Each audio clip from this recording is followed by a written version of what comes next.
Gannavaram TDP కార్యాలయంలో computer operator గా పనిచేసిన సత్యవర్ధనపై దాడి కిడ్నాప్ వ్యవహారంలో అరెస్టైన మాజీ MLA Vallabhaneni Vamsi custody petition ఇవాళ విచారణకు రాబోతుంది. విజయవాడ ఎస్సీ/ఎస్టీ వేధింపుల కోర్టులో పోలీసులు దాఖలు చేసిన కస్టడీ పిటిషన్ పై విచారణ జరుగుతుంది. అలాగే ఇవాళ వంశీ తరపు లాయర్ బెయిల్ పిటిషన్ దాఖలు చేయబోతున్నారు. మరోవైపు వంశీ అనుచరుల ఆగడాలన్నీ సీసీ కెమెరాల సాక్షిగా బయటకొస్తున్నాయి. బాధితుడిని హైదరాబాద్ రాయదుర్గంలోని వంశీ ఇంటికి తీసుకువెళ్లడం, మరుసటి రోజు కారులో విశాఖ తరలించడంతో పాటు విజయవాడ కోర్టుకు తీసుకొచ్చిన దృశ్యాలు సైతం ఆయా ప్రదేశాల్లోని సీసీ కెమెరా ఫుటేజీల్లో నిక్షిప్తమయ్యాయి. ఈ కేసులో 12 మందిని నిందితులుగా చేర్చగా ఇప్పటికే 5గురిని అరెస్టు చేశారు. మరో 7గురి ఆచూకీ కోసం 2 బృందాలు హైదరాబాద్ లో గాలిస్తున్నాయి. ఇదే అంశానికి సంబంధించి మరింత సమాచారం మా ప్రతినిధి గాలిబ్ ఫోన్ ఇన్ లో అందించడానికి సిద్ధంగా ఉన్నారు. గాలిబ్, ఈ రోజు మాజీ ఎమ్మెల్యే వల్లభనేని వంశీ పిటిషన్ విచారించనున్నట్లుగా తెలుస్తోంది. మరి పోలీసులు 10 రోజులు కూడా ఆయన్ని కస్టడీకి అడుగుతున్నట్లుగా తెలుస్తోంది. ఆ అప్డేట్స్ ఏంటి? ఇవాళ వల్లభనేని వంశీకి సంబంధించి కస్టడీ పిటిషన్ కోర్టు ముందుకు రాబోతుంది. 2 రోజుల క్రితమే పోలీసులు 10 రోజుల కస్టడీ కోరుతూ కోర్టును ఆశ్రయించి అందుకు సంబంధించిన పిటిషన్ కూడా దాఖలు చేసిన నేపథ్యంలో ఈ రోజు కోర్టు దీని మీద విచారించి నిర్ణయం తీసుకునే అవకాశాలు కనపడుతుంది. మరోపక్క వంశీకి తరపున లాయర్లు కూడా బెయిల్ పిటిషన్ వేసేందుకు పూర్తిగా డాక్యుమెంట్స్ అన్ని సిద్ధం చేసినట్టు తెలుస్తుంది. ఈ రోజు కూడా వాళ్ళు కూడా కోర్టులో ఇందుకు సంబంధించిన బెయిల్ పిటిషన్ సంబంధించి వేయబోతున్నారు. మరోపక్క సత్యవర్ధన్ వాంగ్మూలం నమోదు చేసేందుకు ఈ రోజు పోలీసులు సత్యవర్ధన్ కోర్టు వద్దకు తీసుకొచ్చే అవకాశాలు కనపడుతున్నాయి. ఇప్పటికే సత్యవర్ధన్ వాంగ్మూలం పోలీస్ స్టేషన్ లో నమోదైంది. అయితే సత్యవర్ధన్ చెప్పిన విషయాలు సాంకేతిక ఆధారాలతోని సరిపోయినట్లు నిర్ధారణ అయినట్లుగా తెలుస్తుంది. అయితే ఈ అంశానికి సంబంధించి కోర్టుకు తీసుకువచ్చి సత్యవర్ధన్ వాంగ్మూలం ఇవ్వటం ద్వారా మరింతగా లోతైన విచారణ చేసేందుకు వంశీకి సంబంధించి మరిన్ని రోజులు విచారణ పొడిగించే దిశగా కూడా పోలీసులు కోరే అవకాశాలు కనబడుతున్నాయి. మరోపక్క సత్యవర్ధన్ చెప్పిన విషయాలు సాంకేతిక ఆధారాలతో సరిపోయినట్టుని పోలీసులు నిర్ధారణకు వచ్చారు. ఇంకా దాంతో పాటు సత్యవర్ధన్ కిడ్నాప్ కేసులోని కీలక ఆధారాలు లభ్యమైనట్లుగా మనకి సమాచారం అందుతుంది.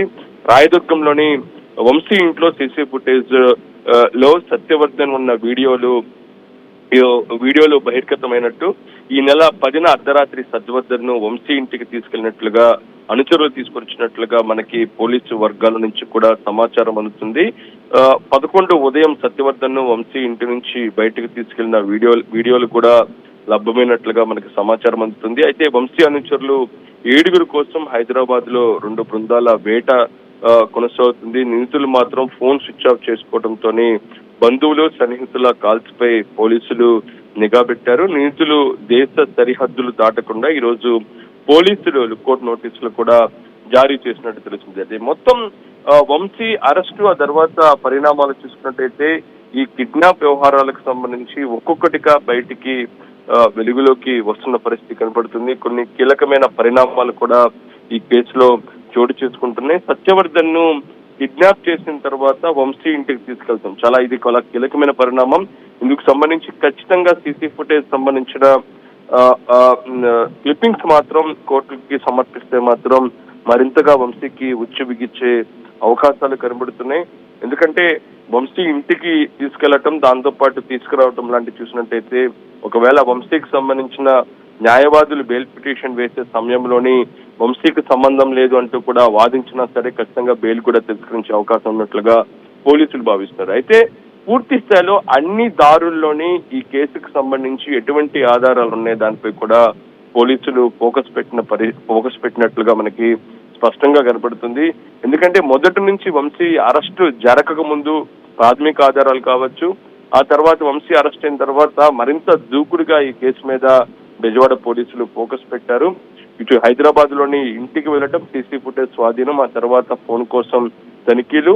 మరోపక్క 7గురి నిందితులు ఈ కేసులో చాలా కీలకంగా ఉన్న ఈ 7గురి నిందితుల కోసం పోలీసులు జల్లెలు పడటం చూసినట్టయితే మరింత సమాచారాన్ని సేకరించేందుకు కూడా పోలీసులు ఫోకస్ పెట్టారు. అందులో భాగంగానే ఈ వంశీకి సంబంధించిన ఫోన్ లభిస్తే మరింతగా ఈ కేసులో అన్ని చిక్కుముడులు వీడతాయనేది కూడా పోలీసులు భావిస్తున్నట్లుగా తెలుస్తుంది. ప్రస్తుతం మాత్రం ఈ రోజు మూడు సంబంధించి కోర్టు ముందుకు రాబోతున్నాయి. ఒకటి వంశీ పోలీస్ కస్టడీ, రెండోది హర్షవర్ధన్ కు సంబంధించిన కోర్టులో వాంగ్మూలం, మరో పక్క వంశీ తరపున న్యాయవాదులు వంశీకి బెయిల్ కోసం కోర్టులో పిటిషన్. ఈ మూడు పరిణామాలు ఈ రోజు చోటు చేసుకుంటున్న నేపథ్యంలో మరోపక్క ఈ కేసులో కీలకంగా ఉన్న వంశీ అనుచరులు 7 కోసం పోలీసులు 2 బృందాలుగా హైదరాబాద్ లో గాలింపులతో పాటు దేశ సరిహద్దులు దాటకుండా లుక్అవుట్ నోటీసులు కూడా జారీ చేయడం జరిగింది.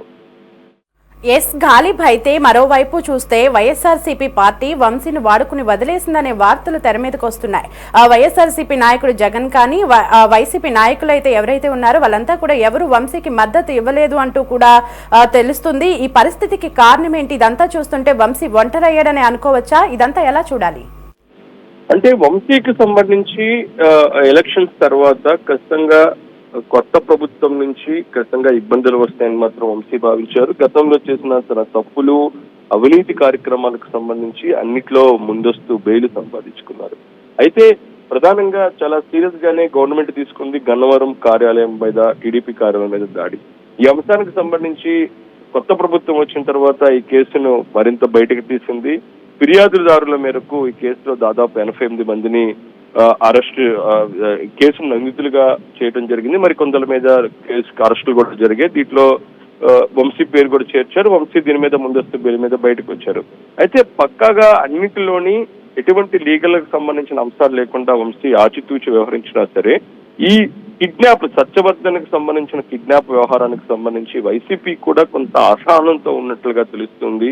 ఎందుకంటే తొందరపాటు చర్య, ఒక చిన్న కిడ్నాప్ లాంటి కేసు ద్వారా పూర్తిగా ఇటు పార్టీకి కూడా చెడ్డ పేరు వస్తున్నట్లుగా ఇటు వైసీపీ భావిస్తుంది. ఈ నేపథ్యంలో కొంతమంది వైసీపీ సీనియర్ నేతలు కూడా ఈ అంశానికి సంబంధించి జగన్ దృష్టికి తీసుకెళ్ళినట్లుగా తెలుస్తుంది. ఎందుకంటే వంశీ కిడ్నాప్ చేయటం ఇంత ఆచితూచి వ్యవహరించకుండా ఒక చిన్నపాటి కేసులోని, ఒక బెదిరింపు కేసులోని దొరికిపోవడంతో పార్టీకి కూడా చెడ్డ పేరు వస్తుందనే దానిపై కూడా కొంత అభిప్రాయాన్ని కొందరు జగన్ కి దృష్టికి తీసుకెళ్లిన నేపథ్యంలోని తొలి రోజు అరెస్ట్ అయిన సమయంలో మనం చూసినట్టయితే వైసీపీ నుంచి దాదాపు కొంతమంది వరకు కూడా స్పందించారు. వైసీపీకి సంబంధించి ఇద్దరు, మొండితోక అరుణ్ కుమార్, దాంతో పాటు జగన్మోహన్ రావు, ఇద్దరే మనకి ప్రధానంగా వంశీ అరెస్టు చేసి కృష్ణంగా పోలీస్ స్టేషన్ దగ్గర కనిపించారు. ఆ తర్వాత ఒక్కసారిగా పార్టీలో దీని మీద చర్చ ఎక్కడా జరగట్లేదు. చాలా మంది నేతలు కూడా దీని మీద స్పందించకపోతున్న పరిస్థితి చూసినట్టయితే వంశీని ఒంటరి చేశారు అనేది మనకి అర్థమవుతుంది. వంశీ తొందరపాటు చర్య, ఎందుకంటే అన్నిట్లోని చాలా అనుకూలమైన పరిణామాలు ఉంటున్నాయి. అక్రమ అరెస్ట్ అనేది మాత్రం తమ ప్రచారం చేస్తున్నాం, ప్రజల్లో కూడా అది వెళ్తున్న నేపథ్యంలోని ఇటు వైసీపీ శ్రేణుల మీద, నేతల మీద చెప్పిన కేసులకు సంబంధించి అయితే వంశీ తొందరపాటు చర్యలు తీసుకొని సత్యవర్ధన్ కిడ్నాప్, దాంతో పాటు బెదిరించడం, ఈ వ్యవహారానికి సంబంధించి పార్టీకి కూడా చెడ్డ పేరు రాబోతుంది అనే ఒక చర్చ ఇప్పుడు వైసీపీ సీనియర్ నేతల్లో నెలకొన్నట్లుగా తెలుసు. అందులో భాగంగానే వైసీపీ కూడా ఈ అంశానికి సంబంధించి ఆచితూచి వ్యవహరిస్తుంది అనేది మాత్రం పార్టీ వర్గాల్లో ఒక చర్చ జరుగుతుంది. ఈ నేపథ్యంలోనే పూర్తి స్థాయిలోని వంశీని ఒంటరి చేసే ఆలోచనలోనే వైసీపీ ఉండే అవకాశాలు ఎక్కువగా ఉన్నాయి. Devi. S Ghalib, thanks for the updates.